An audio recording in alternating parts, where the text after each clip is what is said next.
என் name Nivetha. நான் 12th exam எழுதி pass பண்ணியிருக்கேன். 7,80,000 பேர் எக்ஸாம் எழுதியிருக்காங்க. அதில் வந்து ஒரே ஒரு திருநங்கையாக நான் எழுதியிருக்கேன். எனக்கு ரொம்ப சந்தோஷமாக இருக்குது எக்ஸாம் எழுதி பாஸ் பண்ணதில். நான் பாஸ் பண்ணுறதுக்கான காரணம் இவங்களும் அனுஸ்ரீ அம்மா அவங்களும் தான்.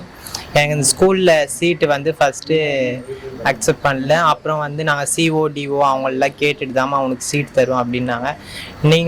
நாங்களே டேரெக்டாக போய் சிஓடிஓ அவங்கள பார்த்துட்டு, அவங்க இல்லை சிஓ சார் இல்லை, அவங்க பிஏ இருந்தாங்க. நீங்கள் ஏம்மா இங்கே வந்தீங்க சொல்லிக்கலாம்ல, நான் கால் பண்ணி சொல்லிட்டேன், போங்க சீட்டு கொடுப்பாங்க, அப்ளிகேஷன் போடுவாங்க, போட்டு படிக்க ஸ்டார்ட் பண்ணுமா அப்படின்னு சொன்னாங்க. என் ஃப்ரெண்ட்ஸ் எல்லாருமே என்னை நல்லா தான் பார்த்துக்கிட்டாளுங்க. எங்கள் மிஸ்ஸு எல்லாமே படிக்கிறதுக்கு எல்லாமே ஹெல்ப் பண்ணாங்க. ஹெச்எம் எல்லாருமே. இங்கே ஆண் இல்லை, பெண்ணு நான் ஒருத்தி மட்டும்தான். எல்லாருமே நல்லா பார்த்துக்கிட்டாளுங்க. சும்மா கிளாஸில் உட்காந்து தனியாக உட்காந்துட்டு இருந்தாலே பக்கத்தில் வந்து எல்லாம் உட்காந்து வா விளாட்லாம், அதை பண்ணலாம், இதை பண்ணலாம், படிக்கலாம் அப்படின்ட்டு சொல்லிட்டு என்னை பேசிட்டே இருப்பாளுங்க. எங்கள் வீட்டிலேருந்து ஒரு நாள் நைட்டு மட்டும் வெளில வந்துட்டேன். மறுநாளே வா நீ எப்படி இருந்தாலும் வீட்லேயே இரு அப்படின்ட்டு ஏற்றுக்கிட்டாங்க அவங்களும். நான் இப்போ வந்து எங்கள் ஆயா வீட்டில் தான் இருந்து எங்கள் ஆயா தான் படிக்க வைக்கிறாங்க. நான் ரொம்ப சந்தோஷமாக இந்த ஒரு தருணத்தை எதிர்பார்க்குறேன். மதிப்பெண்ணை வச்சு ஒருத்தங்களை நம்ம தேர்ந்தெடுக்கக்கூடாது. இத்தனை ஒட்டுமொத்த சமுதாயத்தில் திருநங்கைகள் மத்தியில் ஒரே ஒரு திருநங்கையாக படிக்கணும்னு ஆர்வம் எடுத்து முதல்ல வந்து படித்து இப்போ ஸ்கூல் ஜாயின் பண்ண இந்த 3 வருஷமும் போர்டு எக்ஸாம் தான். 10th 11th 12th இந்த 3 போர்டு எக்ஸாமையும் அட்டன் பண்ணி இந்த 12th பாஸ் பண்ணியிருக்கிறான். தமிழகத்திலே ஒரே ஒரு திருநங்கை 12th பாஸ் பண்ணது. இந்த ஒரு விஷயம் எங்களுக்கு ரொம்ப எங்கள் திருநங்கைகள் மத்தியில் அத்தனை பேருக்குமே ரொம்ப சந்தோஷம். இது போல் படிக்கணும்னு ஆர்வம் உள்ள இருக்கிற எந்த திருநங்கைகள் வந்தாலும் நிவேதாவை எப்படி வழி நடத்தணுமோ அதே போல் அந்த பிள்ளையும் வழி நடத்தி நாங்கள் இந்த எஜுகேஷன் சப்போர்ட் பண்ணுவோம். முழுக்க இப்ப தமிழக அரசு திருநங்கைகளுடைய வாழ்வாதாரத்துக்கு ரொம்ப சப்போர்ட் பண்ணிட்டு இருக்கு.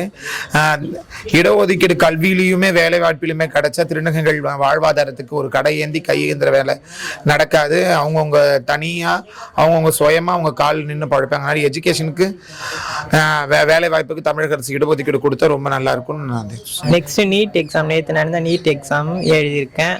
அதில் பாஸ் பண்ணி சீட்டு கிடச்சிட்டோம் நம்புகிறேன். டாக்டர் எங்கள் திருநங்கை சமுதாயத்தை ஃபஸ்ட்டு பார்த்துட்டு அப்புறம் பொதுமக்களை பார்ப்போம். அநாகரிகமாகவும் ஒரு ஒஸ்டான பிஹேவியர் தான் தெரியுது. ஆஸ் எ சிட்டிசனாக சொல்கிறேன். மக்கள் எல்லாமே கஷ்டப்பட்டு இருக்காங்க. ஓஆர்எஸ் பவுட்ரு சென்னை ஃபுல்லாக பார்த்தீங்கன்னா ஒரு 1000க்கு மேலே கேம்ப் போட போகிறோம், ஓஆர்எஸ் பவுட்ரு வாட்டர் கொடுக்க போகிறோம்னு சொல்லிட்டு சொன்னாங்க. கிட்டத்தட்ட பார்த்தீங்கன்னா நானாக வந்து சேல்ஸ் டிவிஷனில் இருக்கேன். சென்னை வந்து நான் ரவுண்டிங் தான் இருப்பேன் ஃபுல்லாக. இந்த 3 நாளாக பார்த்தீங்கன்னா ஒரு இடத்துல கூட ஒரு தண்ணீர் பந்தலோ இல்லை ஓஆர்எஸ் வாட்டர் கொடுக்குற மாதிரியோ. ஆமாம், ஒரு காமனான பிளேஸை விடுங்க, சாதாரண இடத்த விடுங்க. இப்போ இந்த பஸ் ஸ்டாண்டுன்றது இல்லை ஒரு ஆரம்ப சுகாதார நிலையம் இல்லை ஒரு தலைமை மருத்துவமனை, இந்த மாதிரி எந்த ஒரு இடத்துலையுமே வந்து அந்த ஒரு ஃபெசிலிட்டி அவங்க பண்ணாமல் அவங்க என்ஜாய்மெண்ட் பண்ணுறதே கிளம்பிட்டாங்க. மக்கள் வந்து இங்கே எவ்வளோ அவதிப்படுறாங்கன்றத வந்து வெறும் அறிக்கை மூலமாக மட்டுமே வந்து ஆட்சியை நடத்திட்டு போகிற மாதிரி தோணுது, வேற ஒன்றும் கிடையாது. அவங்க பின்ன உழைக்கிறதே பார்த்தீங்கன்னா 5 வருஷத்துக்கு ஒரு வாட்டி வந்து ஒரு 13 நாள் உழைக்கிறாங்க. அதுக்கு ரெஸ்ட் எடுத்து தேவை போயிருக்காங்க, வேற ஒன்றும் கிடையாது. நம்மளுக்கு உழைக்கிறது வந்து நம்மளோட அன்றாட ஒரு விஷயம், அவங்களுக்கு ஒரு புதுமையான விஷயம் இல்லை. அந்த புதுமையான விஷயம்னா இப்போ ரெகுலராக வந்து நம்ம பைக் ஓட்டுறோம். புதுசாக ஒருத்தவங்க வந்து பைக் ஓட்டினா அவங்களுக்கு எவ்வளோ ஸ்ட்ரெயின்ஃபுல்லாக இருக்கும். நான் 100 நாளைக்கு 100 கிலோமீட்டர் பைக் ஓட்டினா அது என்னோட ப்ரொஃபஷன், நான் ஓட்டிட்டு இருப்போம், அவ்வளோதான். புதுசாக வந்து பண்ணுறாங்கன்னா எவ்வளோ கஷ்டம் இல்லை, அதை அவங்க கஷ்டமாக ஃபீல் பண்ணுறாங்க, அதே கிளம்பி போயிட்டாங்க, அவ்வளோதான். இல்லை இது தவறுன்றதுனால தான் நான் பிகினிங்லேருந்து நீங்கள் கேட்குற எல்லா கொஸ்டினுக்கும் ஆன்சர் பண்ணிட்டு இருக்கேன். இது தவறுன்றதை நீங்களும் நானும் ரியலைஸ் பண்ணி எந்த யூஸுமே கிடையாது.